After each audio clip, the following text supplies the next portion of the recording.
Melanjutkan dari seri pertama, bagaimana kita menghadapi sebuah penyakit jika secara mendadak atau tiba-tiba kita didiagnosa buruk walaupun kita tidak pernah mengharapkannya.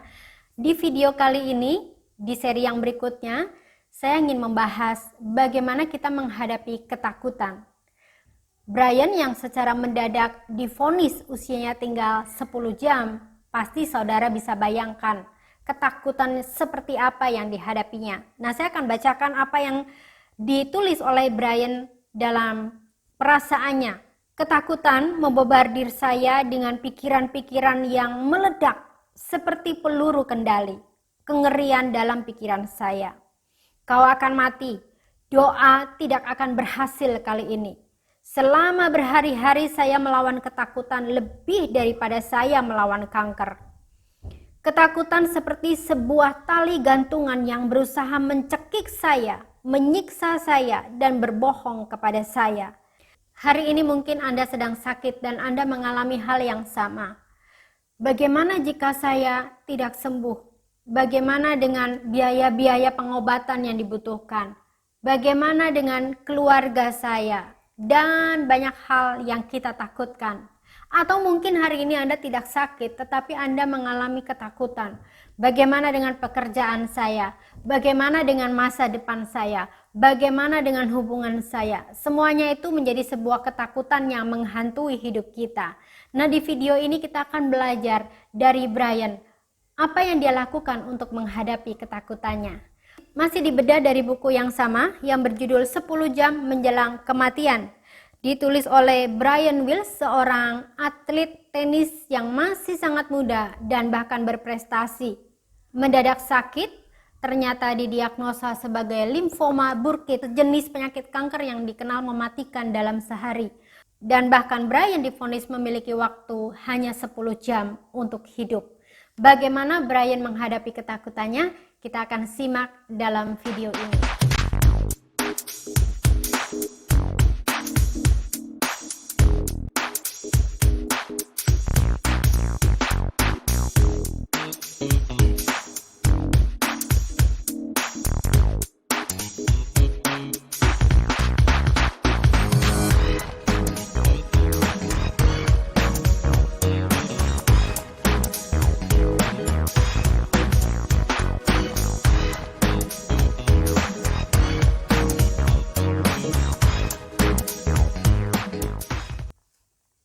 Baik, saya akan bacakan apa yang ditulis oleh Brian di dalam bukunya.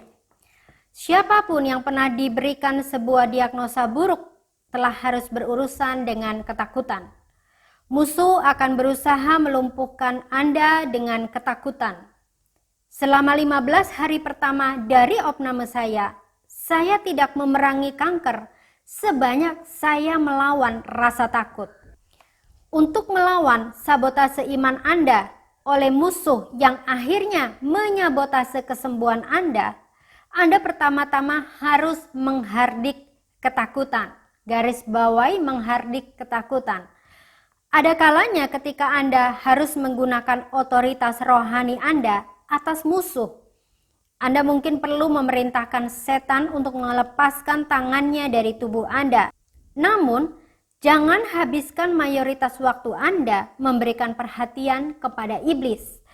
Sebaliknya, tempatkan perhatian lebih besar pada kebenaran firman Allah karena itu adalah kebenaran yang akan memerdekakan Anda. Alkitab berkata, sebab Allah memberikan kepada kita bukan roh ketakutan, melainkan roh yang membangkitkan kekuatan, kasih, dan ketertiban di dalam 1 Timotius 1 ayat 7. Ketakutan adalah sebuah pintu terbuka bagi musuh untuk bekerja. Itu adalah seperti sebuah magnet yang menarik hal-hal buruk ke dalam hidup Anda. Ketakutan juga membawa hukuman. Selama 15 hari ketika saya melawan ketakutan, saya tidak ingin tertidur. Pikiran yang menakutkan membombardir pikiran saya. Kau mengidap kanker. Kau mengidap penyakit yang tidak dapat disembuhkan. Kau tidak akan hidup lebih lama. Tidak hanya itu, tapi tubuh fisik saya tampak setuju. Saya menderita sakit yang berat ketika tumor itu bertumbuh dalam hitungan jam. Para perawat menggunakan tali pengukur untuk memonitor pertumbuhan tumor yang bertumbuh cepat di dalam perut saya. Berulang-ulang musuh mengunduh adegan pemakaman saya ke dalam pikiran saya. Saya tahu jika saya tidak menaklukkan ketakutan itu, saya tidak akan pernah dapat menaklukkan kanker. Ketika ketakutan datang, Anda tidak dapat meringkuk dalam posisi janin dan bersikap seperti orang mati. Anda harus melawan ketakutan dengan kata-kata. Terlepas dari apa yang Anda rasakan, Anda harus membuka mulut Anda dan mengucapkan kata-kata yang penuh iman. Di malam hari khususnya, ketakutan berusaha menguasai saya. Saya bolak-balik di tempat tidur, tidak dapat menemukan ketenangan. Akhirnya saya duduk, menyalakan lampu dan memperkatakan janji-janji kesembuhan. Ketakutan, aku lawan kau di dalam nama Yesus, kata saya. Allah tidak memberiku roh ketakutan, tetapi kekuatan, kasih, dan pikiran yang jernih. Firman Allah berkata, aku telah disembuhkan. Jadi aku telah sembuh. Aku akan hidup dan tidak akan mati. Aku akan memberitakan perbuatan-perbuatan Tuhan. Oleh bilur-bilur Yesus, aku telah sembuh. Dan jika aku telah sembuh, maka aku telah sembuh. Saya akan mengatakan kebenaran ini sampai damai sejahtera Allah tinggal dalam pikiran dan hati. Sampai di sini apa yang bisa kita simpulkan bagaimana Brian menghadapi rasa takutnya? Yang pertama, mengerti bahwa roh ketakutan bukan berasal dari Allah. Seperti yang dikatakan oleh 2 Timotius 1 ayat 7 bahwa Allah memberikan kepada kita bukan roh ketakutan, melainkan roh yang membangkitkan kekuatan, kasih, dan ketertiban. Jika kita tahu bahwa itu bukan berasal dari Allah, berarti dari mana, saudara? Dari musuh kita. Jika kita sudah tahu bahwa roh ketakutan dari musuh kita, maka kita tidak harus menerima. Artinya apa? Artinya jika Anda dan saya ketakutan, kita bisa menolak, kita bisa mengusir ketakutan itu. Jangan pernah menerima segala sesuatu yang berasal dari musuh. Karena Alkitab berkata bahwa musuh kita hanya memiliki 3 tujuan, 3 visi, yaitu mencuri, membunuh, dan membinasakan. Jangan pernah menerima apapun yang bukan dari Tuhan. Dan jika kita tahu bahwa roh ketakutan bukan berasal dari Tuhan, maka hari ini usirlah roh ketakutan. Itu sebabnya hal kedua yang saya simpulkan dari apa yang telah ditulis oleh Brian adalah menghardik ketakutan. Menghardik atau mengusir dengan menggunakan otoritas rohani yang Anda miliki di dalam Kristus dan otoritas firman Tuhan. Anda harus melawan dengan kata-kata. Terlepas dari apa yang Anda rasakan, Anda harus membuka mulut Anda dan mengucapkan kata-kata yang penuh iman. Itu yang ditulis oleh Brian sebagai hal kedua yang harus kita lakukan. Yang ketiga, Brian menulis, apakah setelah roh ketakutan kita hari kita usir langsung mereka meninggalkan? Ternyata tidak. Roh ketakutan itu akan terus datang, menghantui. Bahkan Brian menulis selama 15 hari pertama dari opnamenya, Brian tidak memerangi kanker sebanyak melawan rasa takutnya. Rasa takut itu akan datang lagi, datang lagi, datang lagi, dan datang lagi. Sekalipun kita sudah mengusirnya. Lalu harus bagaimana? Jika roh ketakutan saja tidak menyerah, apakah saudara dan saya harus menyerah? Kita harus lebih untuk tidak menyerah dibandingkan dari roh ketakutan. Lalu apa yang harus kita lakukan? Setiap kali roh ketakutan datang, ucapkan firman Tuhan, perkatakan firman Tuhan. Ucapkan apa yang Tuhan katakan tentang keadaan kita. Itu adalah cara kita mengusir roh ketakutan. Lalu kemudian roh ketakutan itu datang lagi, ucapkan lagi firman Tuhan. Ketika roh ketakutan itu datang lagi, ucapkan lagi firman Tuhan tentang keadaan kita. Itu adalah cara kita untuk tidak menyerah kepada roh ketakutan.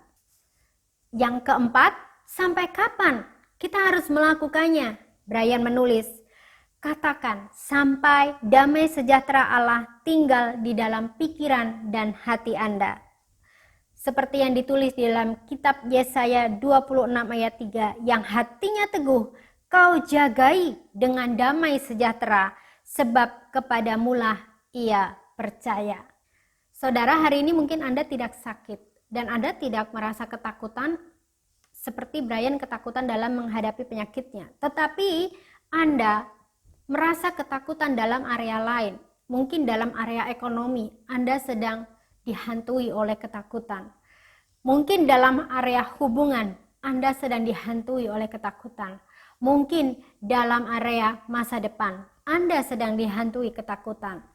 Bagaimana cara menghadapinya? Prinsip yang sama yang Brian terapkan dapat kita terapkan dalam hal apapun ketika roh ketakutan datang menghantui hidup kita. Dr. Kenneth Hagin memberikan sebuah ilustrasi tentang bagaimana kita menghadapi ketakutan. Diilustrasikan seperti seekor burung. Burung seringkali terbang di atas kepala kita, dan mungkin kita tidak bisa berkata kepada burung itu, "Hei, jangan terbang di atas kepala saya." Burung itu bisa datang, bisa terbang sesuka-sukanya burung itu. Tetapi bukan berarti kita bisa membiarkannya bersarang di atas kepala kita. Jadi apa maksudnya? Ketakutan mungkin bisa datang berkali-kali, sesuka-sukanya roh ketakutan itu datang atas hidup kita. Tetapi bukan berarti kita bisa membiarkannya bersarang di atas kepala kita. Kita bisa memerintahkannya pergi dari hidup kita. Kita bisa menghardiknya untuk meninggalkan kita. Dengan cara apa kita melakukan? Yang pertama, perintahkan dia pergi dari hidup kita. Perintahkan, hardik roh ketakutan pergi. Yang kedua, ucapkan firman Tuhan atas keadaan kita. Apa yang Tuhan katakan tentang keadaan kita, ucapkanlah firman Tuhan. Sampai kapan kita mengucapkannya? Sampai ketakutan digantikan dengan damai sejahtera Allah.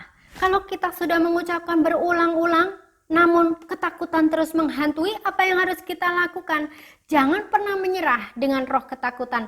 Jangan pernah kalah dengan roh ketakutan. 1000 kali dia datang, 1000 kali kita harus mengucapkan dan menghardiknya keluar. Bahkan lebih dari 1000 kali kita harus mengucapkan apa yang Tuhan katakan tentang keadaan kita. Saya percaya pada satu titik roh ketakutan akan menyerah dan damai sejahtera Allah menguasai hidup kita. Baik, terima kasih. Sampai di sini video ini. Semoga memberkati kita semua. Sampai bertemu kembali di seri selanjutnya. Di video selanjutnya kita akan membahas masih dari buku yang sama, bagaimana kita menghadapi keputusasaan. Tuhan Yesus memberkati kita semua.